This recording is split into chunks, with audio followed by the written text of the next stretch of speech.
शुरू हुई अंदरूनी सिर फुटौल अब कांग्रेस के लिए बन गई है जी का जंजाल।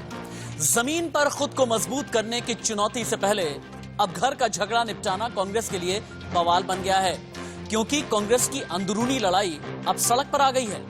नमस्ते, मैं राशिद। 28 दिसंबर 1885 को बनी देश की सबसे पुरानी पार्टी के लिए मुश्किलों का अंबार अब तक उसके संकट मोचक रहे नेताओं ने लगा दिया है। तारिक अनवर, कपिल सिब्बल, पी चिदम्बरम के बाद अब कांग्रेस को लगा है गुलाम नबी आजाद का कांटा। गुलाम नबी आजाद ने पार्टी के 5 स्टार कल्चर पर उठा दिए सवाल। इससे पहले आपको याद होगा कपिल सिब्बल कांग्रेस की किस्मत पर सवाल खड़े कर चुके हैं। बगावत का उठा धुआं कहीं आग बनकर कांग्रेस को जला न दे, राख न कर दे, ये डर है। तो ऐसे में मेरी आज की डिबेट का सवाल है कि क्या पार्टी में मचा घमासान कांग्रेस को ले डूबेगा? क्या गांधी परिवार के शिकंजे से निकल पाएगी कांग्रेस? क्या देश की सबसे पुरानी पार्टी टूटने वाली है? कांग्रेस में बवाल के बाद क्या आने वाला है बहुत बड़ा भूचाल?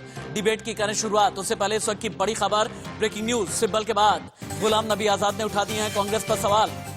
कहा है कांग्रेस में 5 स्टार कल्चर ने जगह ले ली है। पिछले 72 साल में सबसे निचले स्तर पर पहुंच गई कांग्रेस। 2 लोकसभा चुनाव में विपक्ष का पद नहीं मिला। गुलाम नबी आजाद ने आगे ये कहा कि एक प्रोग्राम, एक पद का चुनाव कराया जाए। स्टार से इलेक्शन नहीं लड़े जाते हैं। आज हमारी प्रॉब्लम लीडरों की क्या है? लीडरों के है टिकट ले दिया तो जाके 5 स्टार में पहले बुक हो गया, फिर 5 स्टारों में भी कौन सा अच्छा है उसमें चले जाए कि 5 स्टार डिलेक्स होगा तो उसमें जाएंगे, फिर एयर कंडीशन गाड़ी के बगैर नहीं जाएंगे, फिर जहां कच्ची सड़क है वहां नहीं जाएंगे। पिछले 2 टर्म से लोकसभा में पहली दफा इंडिपेंडेंट इंडिया में कांग्रेस का लोकसभा में लीडर अपोजिशन नहीं बना। तो उसका मतलब है कि 72 साल में हम सबसे नीचे नंबर पे, स्तर पे आ गए हैं। जब इलेक्टेड लोग होंगे,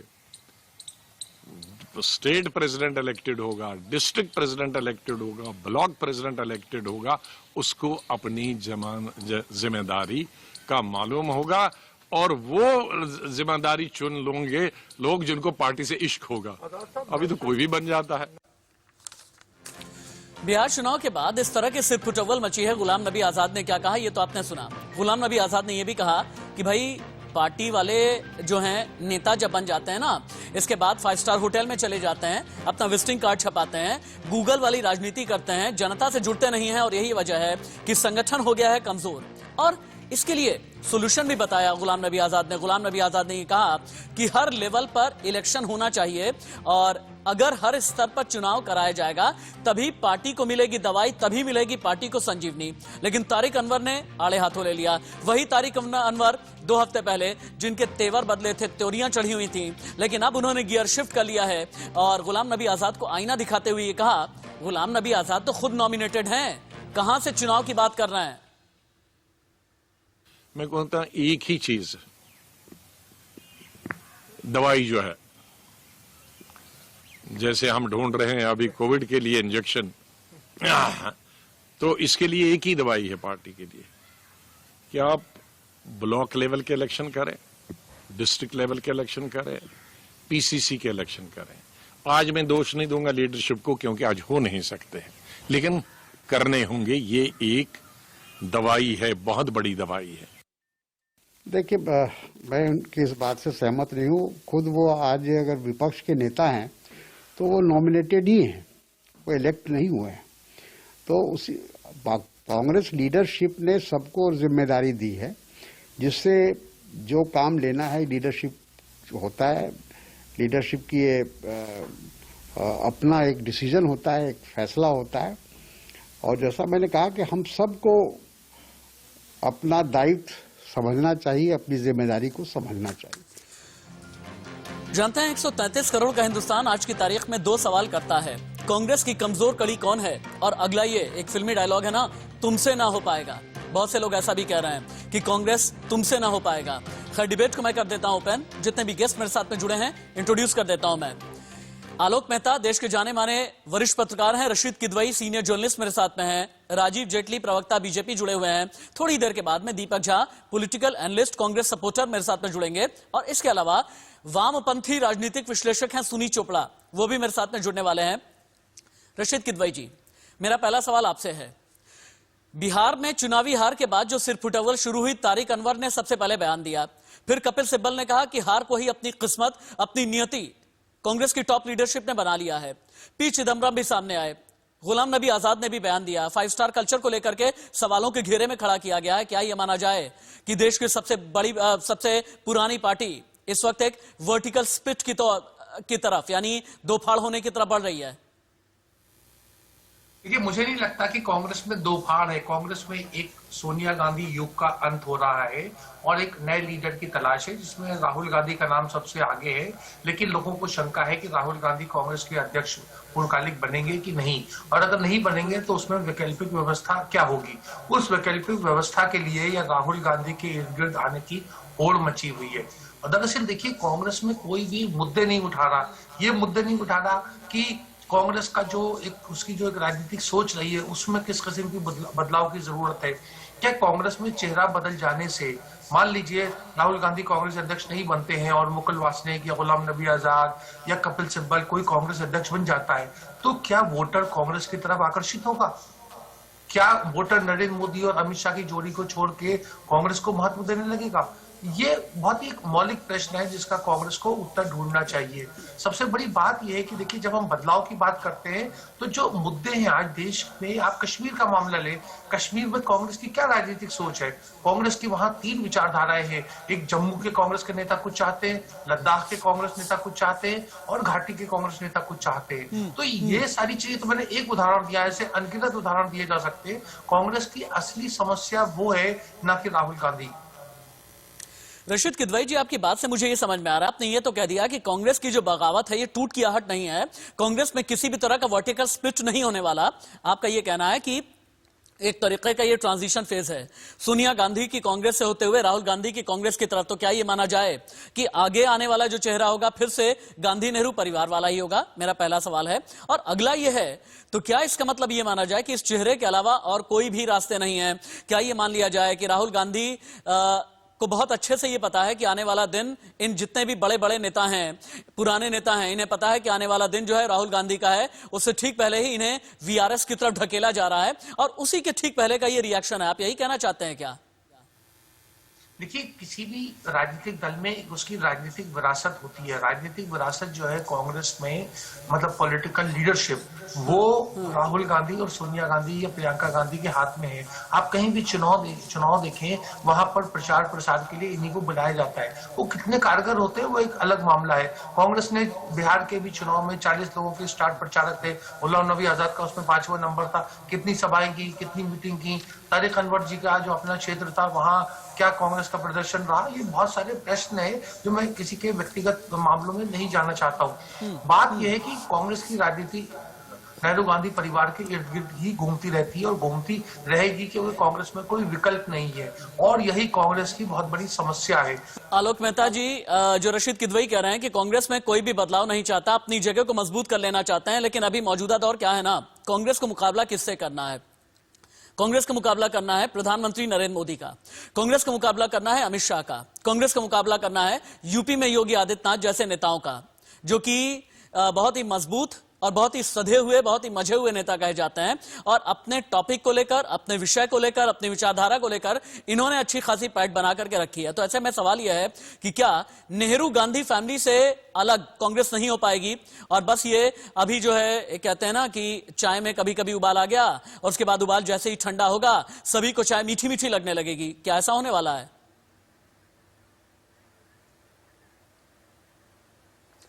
देखिए, आपने कहा मुकाबला तो दूर की बात है, सामना जो है वो पब्लिक का करना होता है। और अभी जैसा रशीद भाई ने बिल्कुल ठीक कहा कि क्या जमीन पर ये लोग गए हैं जो लोग आवाज उठा रहे हैं? राहुल गांधी नहीं उठाए, चलिए उनको तो राजकुमार मान करके सभी लोग उनके चरण, यही लोग नेता उनको नमस्ते करते रहे। कभी उनको ये कहा कि चलिए आप गलियों में हमारे साथ। इंदिरा गांधी को लोग बिहार में जब ले गए थे हाथी पर बिठा करके, पार्टी के लोगों ने कहा जी हाथी पर चल सकते हैं, आगे रास्ता नहीं है, तो उन्होंने कहा ठीक है मैं चलती हूं। क्या कपिल सिब्बल साहब कभी चांदनी चौक में पैदल राहुल गांधी के साथ घूमे 10 बार भी? ये बता दीजिए। या उन्होंने 10 लोगों की मदद की है अल्पसंख्यकों के हिसाब से भी? देखिए, सही बात यह है। और गुलाम नबी आजाद, देखिए कश्मीर घाटी में क्या कभी वो जमीन पर घूम करके चुनाव लड़े? आज की बात नहीं कर रहा हूं मैं, पुरानी। वो जिस समय कांग्रेस की वेव होती थी तब भी महाराष्ट्र में चुनाव जीत के आए 2 बार बस। वो चुनाव जीतने के लिए कश्मीर घाटी में काम नहीं किया, यदि वहां के मानते हैं। वो तो यूथ कांग्रेस से आए थे, मैं तब से उनको देखा है। अंबिका सोनी जब अध्यक्ष थी, गुलाम नबी आजाद, तारिक अनवर, ऐसे कितने लोग जो हैं वो सब उस समय थे। तो ये समवर्ती लोग हैं। मेरा ये कहना है कि जमीनी बात आज कैसे याद आई, चूंकि 2021 में उनका राज्यसभा खत्म हो रहा है, आने वाला है कुछ महीनों बाद, तो अब उनको याद आ गया, जमीन याद आ गई है क्योंकि मुझे अध्यक्ष बनाओ या मुझे कुछ ऐसा महत्व दीजिए या कहीं से भी राज्यसभा लाइए, अपना इस्तीफा दे दे, राहुल गांधी दे दे, मुझे बंटवा दे। मतलब वो राज्यसभा में तो राहुल गांधी नहीं है, किसी और से कहेंगे भैया क्या करेंगे। तो असली समस्या, कपिल सिब्बल साहब वो भ्रष्टाचार के मुकदमे को राज्यसभा में लड़कर के, एक पूर्व जस्टिस जिन पर भ्रष्टाचार के आरोप थे, उसकी वजह से संसद में आए, भ्रष्ट नेताओं के केस लड़ करके उनकी पैरवी से राज्यसभा में पहुंचे, चुनाव लड़े। जनता कार्यकर्ताओं के बल पर नहीं लड़े। कांग्रेस की जो थोड़े बहुत वर्कर पुराने दिल्ली में थे, चाहे वो शीला दीक्षित हो, चाहे अग्रवाल हो, चाहे दूसरे लोग हो, उनके बल पर वो दिल्ली में चुनाव जीत गए।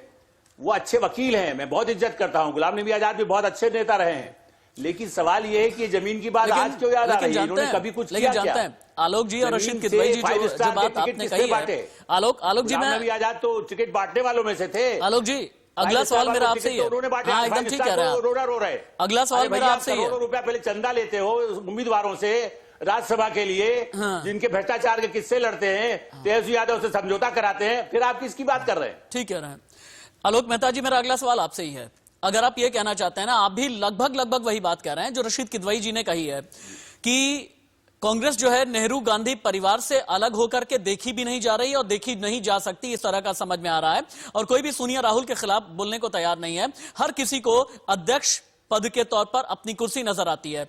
लेकिन आजादी के बाद से लेकर के अभी तक कांग्रेस के जितने अध्यक्ष रहे हैं, आलोक मेहता जी, पंडित नेहरू, कामराज, नीलम संजीव रेड्डी, इंदिरा गांधी, नरसिम्हा राव, सीताराम केसरी, राजीव गांधी, सोनिया गांधी, राहुल गांधी, कांग्रेस का मजबूत अध्यक्ष किस तरीके का होना चाहिए? क्या कामराज जैसा होना चाहिए, नीलम संजीव रेड्डी जैसा होना चाहिए, पंडित नेहरू जैसा होना चाहिए, सोनिया गांधी जैसा होना चाहिए, इंदिरा राजीव जैसा होना चाहिए? कैसा होना चाहिए?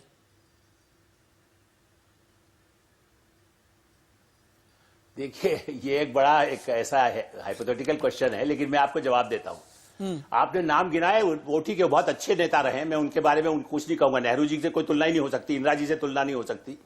मेरा ये कहना है कि शंकर दयाल शर्मा का नाम आपको याद होगा, आपके बल्कि माफ कीजिएगा, जिस चैनल में आप बैठे हुए हैं वो उनके परिवार के सदस्य भी कभी रहे। इस दृष्टि से शंकर दयाल शर्मा, जगजीवन राम, ऐसे कई दलित भी, अपर कास्ट के भी, सीताराम केसरी तो उनको बना दिया गया था, वो तो मतलब माफ कीजिएगा दुनिया में नहीं है, बहुत भले आदमी थे। लेकिन सही बात यह है कि ये नेता थे आदर्श। आज मैं नाम बताता हूं, आज अशोक गहलोत को यदि इन्होंने 10 साल से पहले से प्रोजेक्ट किया होता कि भाई ये आगे लड़े और देश भर में घूमे, क्या उनको किया गया? किसी ने, पार्टी उनको दबा के रखा। राहुल गांधी उनको 10 मिनट टाइम नहीं देते थे एक समय में। चीफ मिनिस्टर बनने से मजबूरी के पहले कुछ महीनों पहले तक उनको 1 घंटा उनसे कभी बात नहीं किया राहुल गांधी ने। तो राहुल गांधी, इन लोगों ने, जब मंत्री जो लोग रहे उनको कोई, मनमोहन सिंह, आप बताइए 10 साल आप एक आदमी को प्रधानमंत्री बनाए, गुलाम नबी आजाद उसमें रहे, आप कहते हैं अध्यक्ष क्यों नहीं हो सकते? मनमोहन सिंह अध्यक्ष हो सकते हैं, वो कभी चुनाव नहीं जीत सकते, चुनाव भी, पंचायत चुनाव नहीं जीते कभी, राज्यसभा में आना अलग बात है। मेरा ये कहना है, बेहतर यह है कि आप अच्छे लोग हैं। तारिक अनवर हैं जमीनी नेता, ठीक कहा उन्होंने, वो गुलाम नबी आजाद नहीं है, वो लड़ करके आए चुनाव, जितनी बार लड़े, बिहार से लड़े, हारे। वो लड़ाई उस समय लालू यादव और पार्टी के लोगों ने उनको हटवाया, और लालू यादव बाद में सत्ता में आ गए तो उनको आज तक नहीं निकल पाए। तो दिक्कत यह है, कांग्रेस में लोग हो सकते थे, हो सकते हैं, आप उनको बनने तो दें। राहुल गांधी उनके चरण छुए। देखिए, शंकर दयाल शर्मा डांट लगाते थे राजीव गांधी को, बड़े अधिकार पूर्वक, अध्यक्ष के नाते भी और बड़े होने के नाते भी। आज क्या किसी नेता को राहुल गांधी नमस्ते करने को तैयार होंगे? उन्होंने सुरजेवाला चाहिए उनको।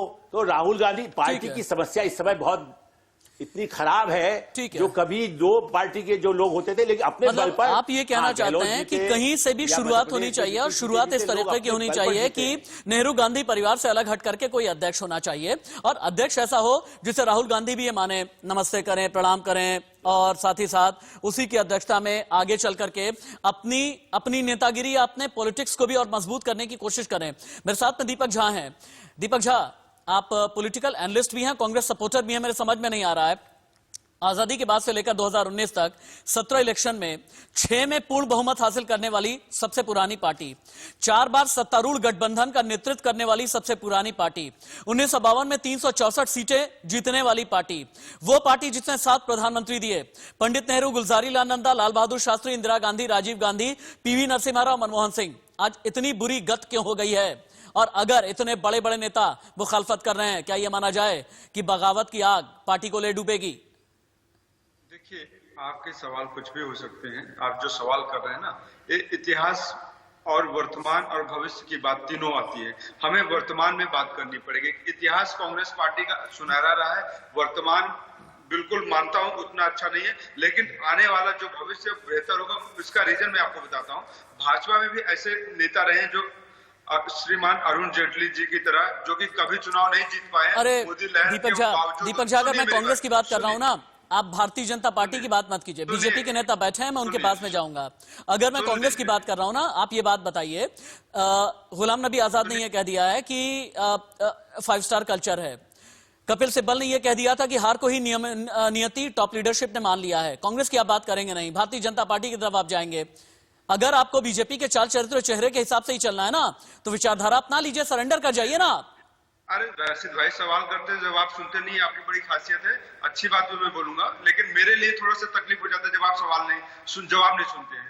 बात यह है कि आज देश में समस्या ये नहीं कांग्रेस पार्टी के अंदर क्या चल रहा है। देश में समस्या है कि देश को मोदी जी बिहार चुनाव के समय कोरोना मुक्त बता रहे थे, आज कोरोना फिर से आगे आ गया है। कांग्रेस पार्टी की इंटरनल समस्या, कांग्रेस, मैं आपके टीवी पे बैठ के बात नहीं करूंगा, कांग्रेस पार्टी में कोई समस्या नहीं है। बात यह है कि 2-4 नेताओं के बयान है, आपस में आते जाते रहते, इसका स्वागत करना चाहिए। कहां से बगावत की सुर आ रहे हैं? अच्छी बात है, लोकतंत्र है, लोकतंत्र में सबको अपनी आवाज रखने का अधिकार है। आप कैसी बातें करते हैं? तो कांग्रेस पार्टी के अंदर अगर लोग अपनी आवाज उठा रहे हैं, अगर आवाज ना उठाए तो आप कहते हैं राहुल गांधी से मैं समझ गया कि अगर कपिल सिब्बल बोले तो आंतरिक लोकतंत्र है, अगर गुलाम नबी आजाद बोले तो आंतरिक लोकतंत्र है, अगर ज्योतिरादित्य सिंधिया बोले तो आंतरिक लोकतंत्र है। जहां पुराने नेता बोलते हैं वहां पर आंतरिक लोकतंत्र ही रहा है। जहां बड़े बड़े नेताओं को बाहर का रास्ता दिखा दिया गया था, जब जेपी बोले थे, जब मोरारजी देसाई बोले थे, जब वीपी सिंह बोले थे, चंद्रशेखर बोले थे, देवीलाल बोले थे, ममता बनर्जी बोली थी, केसीआर बोले थे, शरद पवार बोले थे, बंसीलाल बोले थे, सब कुछ आंतरिक लोकतंत्र ही था। राजीव जेटली जी, भारतीय जनता पार्टी के ऊपर आरोप यह लग रहा है कि जो पुराने नेता है ना कांग्रेस वाले, बैकअप आप लोग दे रहे हैं। कभी 23 लोगों से चिट्ठी लिखवा देते हैं, कभी बड़े बड़े बयान दिलवा देते हैं, यानी कांग्रेस में फूट करने का षड्यंत्र भारतीय जनता पार्टी कर रही है। जवाब दें। देखिए, मैं बड़ा हैरान हूं। पहले तो हमें समझना होगा कि देश की आजादी के लिए एक दल बना था। नेहरू जी ने उस दल को अपनी पारिवारिक राजनीतिक पार्टी के रूप में इस देश के सामने पेश किया, और उसके बाद चलता गया और चलता ही रहा। क्योंकि उस वक्त पे भी जो बातें आप आज कह रहे हैं, जिन नेताओं का नाम ले रहे हैं, उस वक्त पे भी बहुत सारे ऐसे नेता थे जिन्होंने कांग्रेस से छुटकारा पाना बेहतर समझा, क्योंकि उन्हें मालूम था कि हमारा उद्देश्य कुछ और था। लेकिन ये तो नेहरू जी के परिवार की पार्टी बन करके रह गई है। मैं केवल एक ही बात कह रहा हूं कि एक लेखक जो कांग्रेस का गुणगान करते हैं, देखिए इस बात में मुझे कोई आपत्ति नहीं बोलने में, केवल कांग्रेस की जो तारीफें करते हैं वो रामचंद्र गुहा हैं। उन्होंने एक किताब लिखी, गांधी के बाद का भारत। अब देखिए उसमें क्या उल्लेख किया गया। उसमें बताया गया कि कांग्रेस, जब देश आजाद हुआ उस टाइम जो कांग्रेस राजनीतिक पार्टी बनी, तो जो नेता कांग्रेस के थे वो आलसी हो गए, भ्रष्ट हो गए और कामचोर हो गए। ये 3 शब्द अपनी किताब में लिखे हैं। ये उस व्यक्ति ने अपनी किताब में लिखे हैं जो कांग्रेस का गुणगान करते हैं। तो ऐसा नहीं है कि ये आलसी, कामचोर और भ्रष्ट नहीं थे। ये नेताओं की ये परंपरा बन चुकी थी। उसके बाद जिन्होंने विरोध किया, या तो उन्होंने अपनी राजनीतिक पार्टी बनाई या वो उस दल से अलग होते चले गए। आज भी वही हालात है। जो तस्वीरें आपको अभी नजर आ रही थी, मेरे चारों तरफ की तस्वीरें कई सवाल खड़े कर रही हैं। सवाल ये खड़े कर रही हैं कि कांग्रेस में जो घमासान है, टूट की आहट के बाद कांग्रेस मजबूत होगी या पूरी तरह से बिखर जाएगी। भारतीय जनता पार्टी का यह सपना रहा है, कांग्रेस मुक्त भारत का, लगभग उसी तरह बढ़ते चले जा रहे हैं। कांग्रेस सपोर्टर ने थोड़ी देर पहले यह कहा था कि हमें किसी के सर्टिफिकेट की जरूरत नहीं, लेकिन मेरा सवाल यह है, जनता का सर्टिफिकेट तो चाहिए ना साहब। सुनील चोपड़ा जी को स्क्रीन पर लेकर के आए, वामपंथी विचारधारा के राजनीतिक विश्लेषक हैं सुनील चोपड़ा जी। सुनील चोपड़ा जी, केंद्र में बहुत मजबूत सरकार यूपीए ने तब चलाई थी जब लेफ्ट साथ में था। न्यू डील पर आप लोगों ने हाथ पीछे खींचा, लेकिन मनमोहन सिंह ने उस वक्त में बड़ी बड़ी शक्ति दिखाई थी, बहुत ही पावर और बहुत ही असर्टिवनेस दिखाई थी। लेकिन आज वही कांग्रेस अगर नेपथ्य में है, उसी कांग्रेस की अगर लुटिया डूब चुकी है, अगर वही कांग्रेस सिर्फ और सिर्फ 5 राज्यों और 1 केंद्र शासित प्रदेश में सिमट करके रह गई है, जिम्मेदार किसे मानते हैं आप? जिम्मेदारी अगर आप आंकड़े देखिए और हमारी अर्थव्यवस्था के आंकड़े देखिए, तो जिम्मेदारी 1990 नरसिम्हा राव की सरकार से है। और उसी के बाद बाबरी मस्जिद का कांड हुआ, उसी के बाद इन्होंने पूरे रास्ते अमेरिका के लिए खोल दिए, उसी के बाद गरीब गरीब होते रहे, अमीर और अमीर होते रहे, और एक समझ आ गई कि अमीरों के हाथ में देश दे दो, ये अपने आप चला लेंगे। और आज हम देख रहे हैं एवरीथिंग इज बीइंग कॉर्पोराइज्ड, किसानी को भी कॉर्पोरेटाइज कर रहे हैं और हमारे देश को बर्बाद कर रहे हैं। हमारे देश की जो जमीन है उसकी चोरी हो रही है, लेकिन किसी को कोई फर्क नहीं पड़ा, क्योंकि ये खुश हैं, ये और इनके 5 इनके साथ हैं। तो इसमें कांग्रेस का जो गलती रही वो नरसिम्हा राव के टाइम से है। यानी आप ये कहना चाहते हैं पीवी नरसिम्हा राव के वक्त से ही कांग्रेस की बुनियाद कमजोर होनी शुरू हो गई थी, और इसके पीछे की वजह यह है कि कांग्रेस अमीरों की पार्टी बनकर के रह गई। बहुत बहुत धन्यवाद आप सभी पैनलिस्ट का मेरे साथ में रहने के लिए। रशीद किदवई जी, आलोक मेहता जी, सुनील चोपड़ा जी, दीपक झा, राजीव जेटली जी, बहुत बहुत धन्यवाद मेरे साथ में रहने के लिए। इसका मतलब यह है कि कांग्रेस चहेतों के पूंजीवाद की पार्टी बनकर के रह गई है। इसका मतलब यह है कि कांग्रेस परिवार की पार्टी, जिसे प्राइवेट लिमिटेड कहा जाता है, बनकर के रह गई है। तभी आज की तारीख में कपिल सिब्बल जैसे नेता, मनीष तिवारी जैसे नेता, गुलाम नबी आजाद जैसे नेता, या फिर तारिक अनवर जैसे नेता, पी चिदम्बरम जैसे नेता विद्रोह की आग बुलंद किए हुए हैं। और यह कहा जा रहा है कि आगे यही बगावत टूट की आहट है और 2 फाड़ कांग्रेस होने वाली है। अगर कांग्रेस 2 फाड़ होगी तो सवाल बहुत बड़ा है, भविष्य की कांग्रेस नेहरू गांधी वाली होगी या फिर नेहरू गांधी से अलग चल करके अपनी लाइन को और भी ज्यादा बड़ा करने की कोशिश करेगी।